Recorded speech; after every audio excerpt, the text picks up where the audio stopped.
Woohoo, the Polaroid Lab. Not too long ago, I did a video on showing you multiple ways to utilize this in a creative way. But I've gotten a lot of questions since then about how do I get the best results with this? Well, I'm actually gonna show you some of the tips that I use to get the best Polaroid Lab photos. Let's dive into it. You know the type of guy that was a jock in high school but ended up becoming a huge nerd? You know, someone that's not afraid to make a fool of themselves on the internet. And someone that likes to shoot Polaroid a little too much. Did I say huge nerd? You know, just an ordinary, everyday guy. Well, that's me. I'm just another Chris.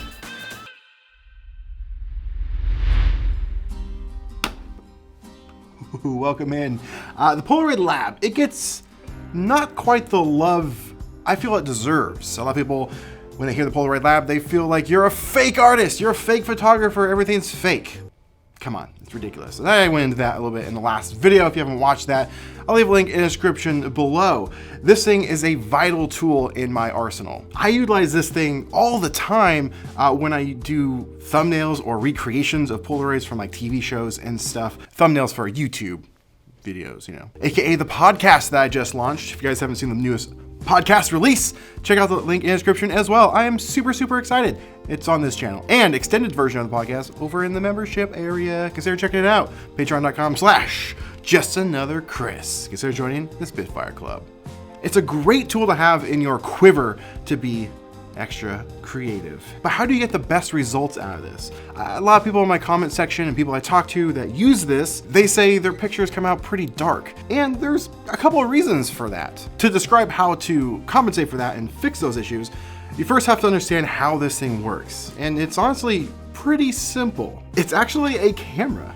Yeah, and I've even tested it as a macro camera. It can be done, not practical, but it can be done. This little top part comes off and you use your phone and put it on top and you take a picture of your phone screen. That's how it works. It's pretty simple. But it's not a Bluetooth printer. It is a legitimate camera.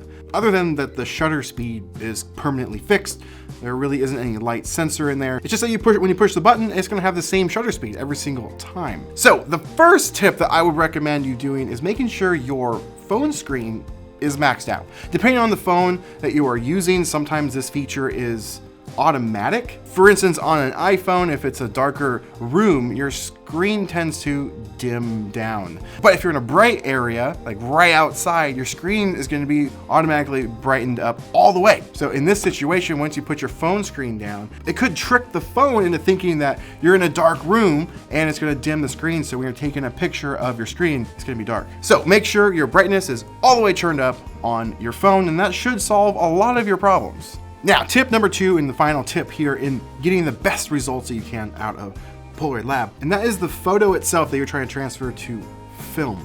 The photo is digital and it's being retranslated onto an analog format. So what you want to do is kind of compensate for some of that, and that is editing the photo that you are going to be transferring to your Polaroid image. And what I mean by that is it's not cropping it or changing anything like that. What you need to do is over edit your image, such as brightness, saturation, your contrast, your shadows, things like that. So if you have details in your shadows, chances are they're not really going to transfer over to the image that comes out of the Polaroid Lab. So what you would want to do is maybe boost the shadows a little bit to try and get that detail to come through. There's really no perfect formula for this, but what I do is I tend to just brighten up the image a little bit, turn up the saturation of the image ever so slightly, maybe adjust the vibrance even to make the colors pop. But it will take some practice and some trial and error to get perfect.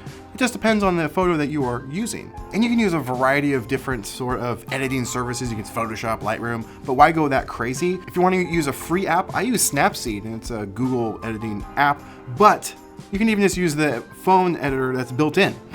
So on iPhone, if you go to edit your photo, you can see right in there that there's all of the things I just mentioned. You can adjust the tint, the shadows, the contrast, the brightness, I think even the sharpening, you can do that in there too. There's a lot of options built right into your phone. So I just recommend editing your photo, and that way you get the best results that come out of this thing. This is a great tool, like I said. I use it quite a bit. I use them for like gifts to give people. Like recently I did a giveaway for one of the Stranger Things flashlights, and for the winner that got it, I went over to their Instagram page, found a cool photo of her and her husband in some Stranger Things costumes, and I was able to pull that and make a unique photo, a little keepsake for them to have that didn't otherwise exist. this, be able to offer something unique. My favorite thing to do with it is recreate Polaroids from like TV shows and movies, and when the actor has like a fun photo and it happened to be a Polaroid, I take screenshots of those and re-edit them into a printable photo. And I know this doesn't print photos, it is a camera. It's kind of a really cool idea. It's like the most analog way to go about getting a transfer from a phone to